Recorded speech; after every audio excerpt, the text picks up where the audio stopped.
Get ready for a new episode of KP Talks Dollars and Cents. Learn financial literacy and get real-time updates on all things housing, finance, and real estate with your host, Kevin Perenio. As an owner and C-level executive for 20 plus years in finance, KP is here to serve you with all of his knowledge and experience. Whether you're a broker, realtor, or just interested in the economy, this is the podcast for you. So let's get started. Here's your host, Kevin Perenio. Hey, it's KP coming to you live from Las Vegas with my dear friend, mentor, and the one and only Habib. It is amazing. I'm a big fan of your show, so to get a chance to actually be on the show, I'm like fangirl. I'm the fanboy for sure.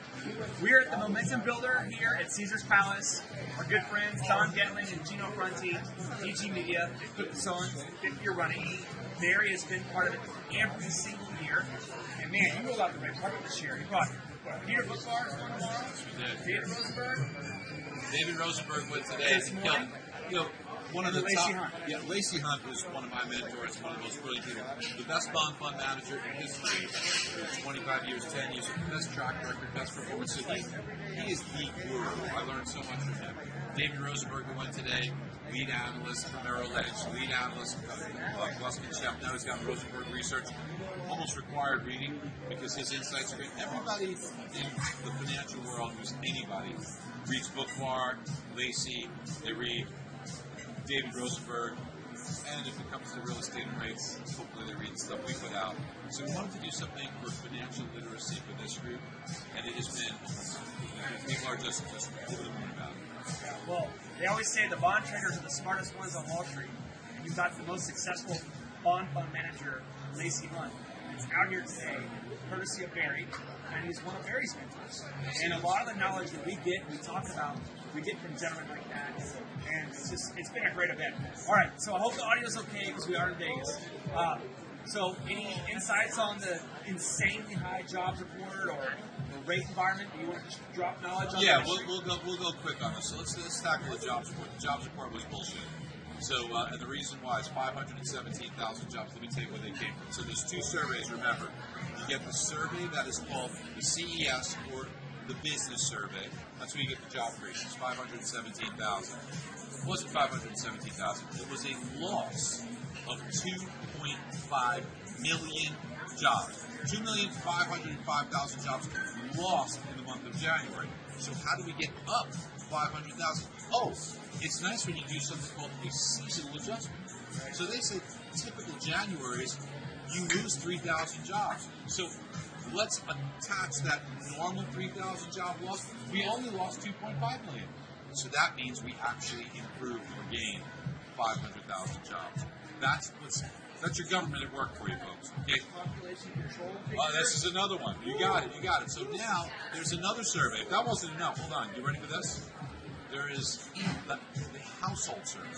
In this survey, what they do is they actually call households. They call people and they ask them if they're working on it. But they call about 60,000 households. Those 60,000 households that they called, this survey, the numbers came out and they said we gained 894,000 jobs. That's a great month, right? Great. That's why the unemployment rate came down, because based upon those amount of gains, the unemployment rate dropped from 3.5 to 3.4. Another bogus number. Here's why. Because once a year, in January, they make an adjustment for things like population control. They do the whole year, and they say, how many illegal workers did we pick up? So this could have been stuff from months before.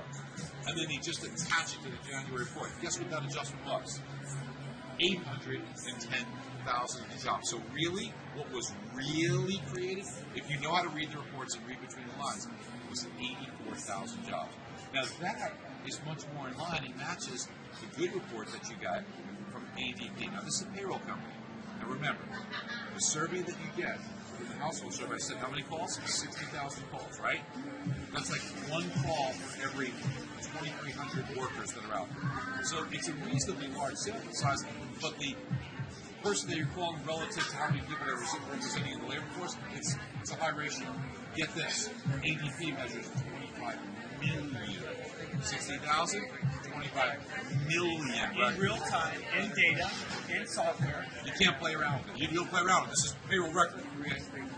They said we gained 106,000. That's probably real. This 517, do not believe it. You're hearing layoffs everywhere.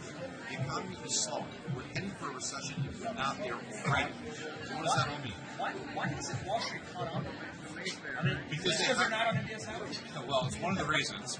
Many of them are. But what happens is they have to react to the numbers because of herd mentality. You can't be the only smart person in the room because the market's going to do what the market's going to do. So you want to play what the equity market's going to do, what the bond market's going to do, and you're going to play. You may know what's happening, but what you're doing is you're saying, if the market's going to react this way, I don't want to be right and be on the wrong side of the market. I want to be on the right side of the market even if it's wrong because that's how I make money. So that's what they do. Now, when it comes to what this means for us, a recession means that things slow down. A recession means that rates come down. We're going to see the 10-year Treasury come down from its current level of about 3.6 to around 3%, under 3%. It's going to make mortgage rates drop the first half of this year to somewhere in the neighborhood of 5%, 4.75%, in that range. And that's going to unleash a horde of buyers into a very tight market of inventory. You know how many homes are actual occupancies right now? You're so good. You're so smart. That's what I love about KP. This man is brilliant. Not very many people will be able to do that. Put him on the spot, and he freaking dials it in and nails it, right? And we didn't talk about this before.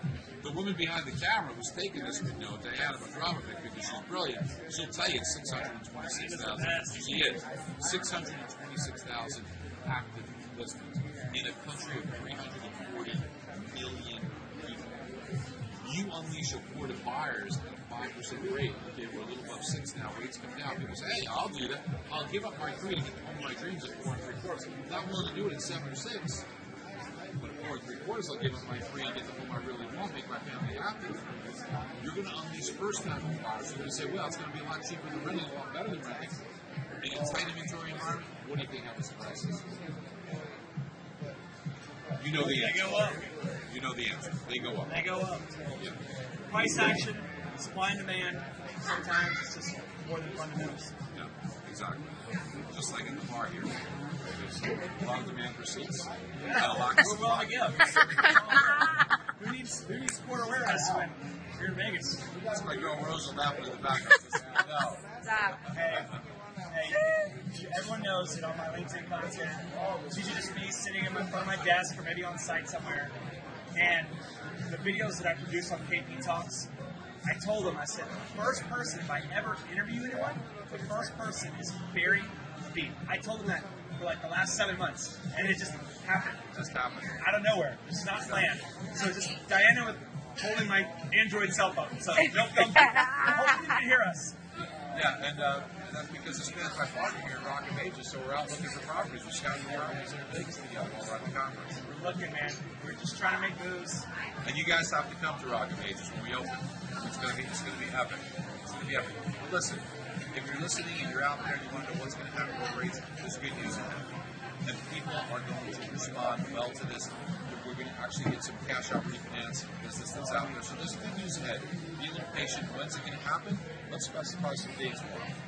March 14th, we should get a good amount of CPI data, good friendly data that will help us. But the real date to circle on your calendar is May 10th. May 10th, my son Luca's 6th birthday. That's right. May 10th, you get the April CPI print that comes out, and that removes a very high print with potentially a very low number. And it'll start a string of really good inflation reports. Remember, mortgage rates don't follow the Fed. Mortgage rates follow inflation.